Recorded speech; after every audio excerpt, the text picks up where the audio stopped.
Vamos então dou-vos as boas-vindas e vamos então dar início a mais um dos nossos treinos aqui no nosso ginásio de fitness emocional. E hoje este nosso ginásio tem como tema as competências de um comunicador emocionalmente inteligente. Na verdade, se nós pensarmos o que é um comunicador emocionalmente inteligente, é um comunicador que comunica com inteligência emocional. Isto em primeiro lugar. Isto em primeiro lugar, que tem que comunicar com inteligência emocional. E nós sabemos que a inteligência emocional exige logo 4 competências assim à cabeça, que é termos a capacidade de entendermos as nossas emoções, para entendermos as emoções dos outros, sim, e termos também a capacidade de sermos empáticos e de estabelecer relações, digamos, saudáveis. Portanto, aqui nós percebemos que o pré-requisito é conhecermos as nossas emoções ou conhecermos as emoções e conseguir identificá-las nos outros. E é óbvio que quando nós falamos de competências de um comunicador emocionalmente inteligente, nós já falamos de muitas coisas, não é? Nós, na academia nós falamos de inteligência emocional, falamos de gestão emocional, de competências, mas hoje eu quero salientar três. Três competências que são fundamentais nesta arte de saber comunicar de forma eficiente, não é? Em termos emocionais, de termos esta capacidade de colocarmos a inteligência emocional ao serviço da nossa comunicação. E a primeira coisa, e que isso é uma das que eu mais falo, mas a primeira coisa que eu quero salientar é, primeira competência, a capacidade para escutar. Já falei muito disto, daqui é também a capacidade para escutar e saber aguardar a sua vez. E aqui eu quero vos contar uma história que é, o pai do Nelson Mandela era um chefe tribal. E aquilo que o Nelson Mandela aprendeu com o pai, que ele diz que foi uma das coisas que mais o ajudou, era ser sempre o último a falar. Ser sempre o último a falar. Na verdade, eu não aconselho a que sejam o último a falar. Eu digo que nós temos que esperar pela nossa vez. Temos que saber esperar falar e temos que saber escutar. Mas realmente este conselho é fundamental. O pai era um chefe tribal, então, quando estavam reunidos, não é, no conselho tribal, ele deixava que todos falassem e só depois é que ele se pronunciava. E ele dizia ao filho: se fizeres isto, garantes duas coisas. Garantes que ouviste tudo o que os outros têm para dizer e garantes também que cada uma destas pessoas se sentiu acolhida e se sentiu ouvida. Na verdade, que se sentiu importante, não é? E garantindo estas duas coisas, garante também outras duas, que é que quando falar vai, o que for dito é pertinente, porque já ouviu todos, portanto, vai escolher e estruturar o seu discurso em função de tudo o que foi dito, hum, e vai garantir também que as palavras dele vão ser bem acolhidas. Porquê? Porque da mesma forma que ele acolheu os outros, não é, os outros vão ter vontade de o acolher. Esta é a primeira competência que um comunicador emocionalmente competente e eficiente deve ter. Saber escutar, saber esperar também a sua vez para falar.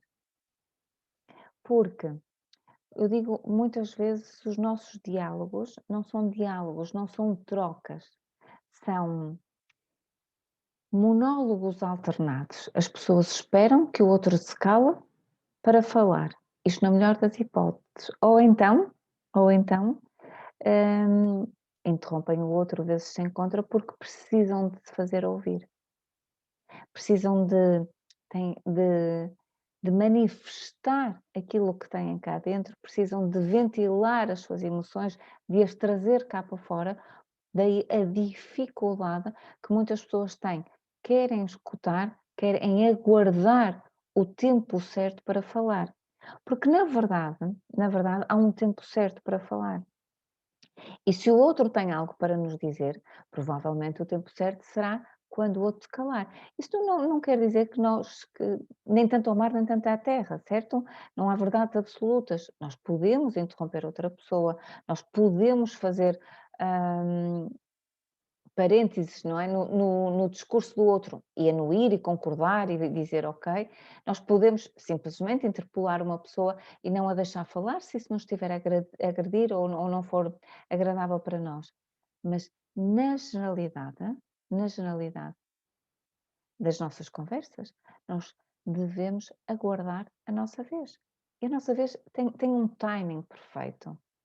Por isso é que a primeira competência é saber qual é esse timing, não é? Saber aguardar e saber também escutar. Esta é fundamental. A segunda competência é, pode parecer-vos estranha, mas é escolher o estado emocional que eu quero ter naquela conversa. Isto é, nós sabemos que nós não gerimos emoções, certo? As emoções são para ser sentidas, o que nós gerimos são estados emocionais. Na verdade, o que nós dizemos, às vezes muito rapidamente, gerir as nossas emoções, sim, mas o que nós gerimos são os nossos estados emocionais. Então, quando nós estamos numa conversa, quando eu, imaginem, venho para aqui, eu tenho que escolher o meu estado emocional. E a pergunta é, e se eu não estiver nesse estado emocional, induzo? Se eu não estiver nesse estado emocional, induzo. Como? Aí já é preciso muito autoconhecimento. E autocontrole, como é óbvio, não é? Eu digo sempre os três Cs, que é o autoconhecimento, autoconsciência e autocontrole. Eu preciso ter autoconhecimento sobre os meus estados emocionais, preciso ter consciência para saber em que estado estou e depois preciso ter autocontrole para decidir que estado quero ter. E se eventualmente estivesse um bocadinho nervosa ou agitada ou ansiosa, e eu, para estar aqui, preciso estar numa perspectiva de entrega plena, o que é que eu faço? Se calhar ponho uma música, e normalmente ponho música sem voz, só som. Com quê? Com uma frequência que me acalma, acalma. Então, este é um exemplo de como se escolhe um estado emocional. Então, naquele estado mais calmo, naquele estado mais sereno, mais receptivo, a minha criatividade, a minha criatividade fica mais exacerbada e eu posso fazer isto. Este é um exemplo de como, um exemplo simples de como o estado emocional pode ser escolhido e pode ser escolhido e induzido. Nós fazemos isto. Quando nós vamos para algo, nós precisamos de energia, vamos imaginar. Nós às vezes o que é que fazemos? Tomamos um café, pegamos numa música agitada. Quantas vezes aquelas pessoas antes de entrar para um palco ouvem músicas super agitadas ou aquela, não é? Sei lá, há uma dos Queen que se ouve muito, We Are the Champions, não é? Portanto, isto é induzir estados. Nós vemos que os jogadores fazem aquela roda, depois tem todo um grito. Claro, é para induzir um estado emocional. Portanto, nós podemos todos ser coaches, não é? De nós próprios. Nós podemos nos treinar para sentir em determinado momento aquilo que nos é mais conveniente. Aquilo que nos é mais conveniente. Porque o estado emocional é caracterizado por, né, então, neurotransmissores que acabam por estar em ação substâncias químicas. Então, se eu preciso de mais adrenalina, eu sei que gritando, fazendo determinados gestos, ouvindo determinadas músicas, eu posso ter, não é? Eu sei que se precisar de estar mais calma, ou estar imbuída de um espírito muito mais de amor ou amoroso, eu preciso mais oxitocina, não é? Então, eu posso ver outras coisas. Eu posso ouvir músicas, sabem, das coisas que mais induz este estado, assim, de ficarmos imbuídos de amor, é ver sempre bebés ou gatinhos. Os estudos que estão feitos dizem sempre que estes são os dois, as duas imagens que nos ajudam mais a produzir esse estado. Ver bebés ou ver gatinhos. Nós sorrimos de imediato, nós ficamos inundados de uma substância química, não é? Que nos diz, que nos acalma e que nos faz sorrir. Os músculos da nossa face descontraem e nós relaxamos. Portanto, a segunda competência é ter a capacidade, na verdade, de escolher o que sentir, capacidade para escolher os estados emocionais e induzir, certo? Nós já vimos que a primeira é saber escutar e aguardar a sua vez de falar. A segunda é ter a capacidade para escolher os estados emocionais e induzi-los. Isso é fundamental. E a terceira é aprender a ler o seu interlocutor. Aprender a ler. E este aprender a ler também se pode chamar aprender a calibrar, ou calibrar o seu interlocutor. E isto quer dizer o quê? Hum, Quando nós quando eu estou em consulta, eu imagino sempre aquela pessoa, o que a faria mais feliz? E consigo ver o seu estado mais feliz. E consigo imaginar sempre uma coisa imaginava aquela pessoa a sair atirada do sério, com algo que a perturbasse. E isto chama-se calibrar. Eu imagino num extremo, imagino no outro extremo. E depois vou conhecendo o espectro de emoções que ali andam. Mas isto normalmente, a conhecer o nosso interlocutor, nós podemos fazer isto na prática, quando estamos com ele, fazendo muitas vezes 2 perguntas, porque há pessoas mais fechadas, há pessoas que é mais difícil nós percebermos o que estão a sentir e mais, que é uma coisa importante. Apesar das emoções básicas, não é, serem universais, às vezes há enviesamentos, enviesamentos. Hum, Porquê?